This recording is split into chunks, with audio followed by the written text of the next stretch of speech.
Ako si Efren Lakaw, sa napiyo ko sa Butuan City.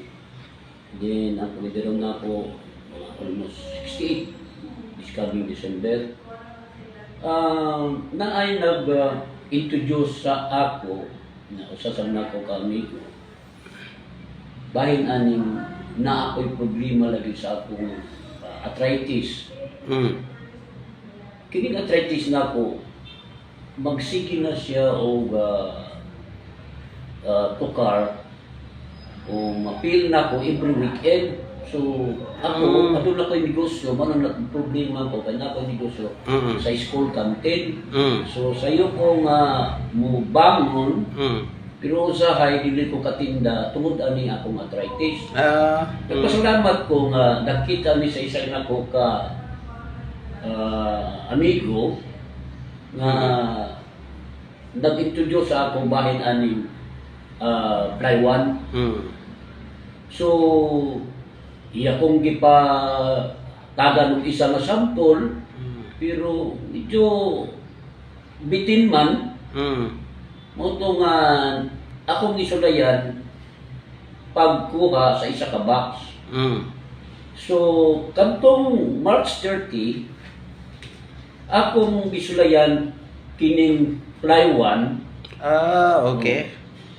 Di ko ako ni tumagay ko anang gabiuna. Then after 4 days, na clear na ko ang kasakit. 4 days? O 4 days. Nag-react siya? Nag-react siya. Tingari, tumunod na ko. After 5 days, medyo na alivio. Andi siya paluin up to 13, as of now, 14 days, nawala na ang pain nako. So, ako karon gani, akong isulayan, itistingan ako nga mukaon ko, kung sa mga ako nang gibiyaan ng pagkaon, nga gidili sa arthritis. Gidili sa doktor. So, nagpasalamat yun ko.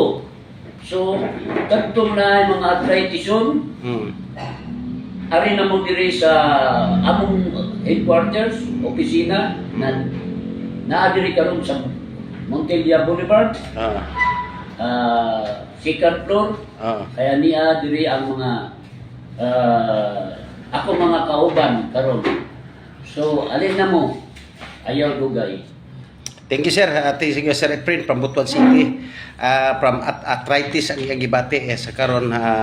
Pila na ka-box mong harot, sir? Isa ka box. Isa ka-box pa lang 11 sa C. 11 sa C. Dako na kayong improvement sa mga arthritis. Magkasaka na hagdanan, di na sakit. Karon nasugnaw karon musakan ako, din medyo saka nagkapayas. Okay, sir, thank you. Thank you. Thank you. Salamat kay sir. Maayong hapon diha. Okay.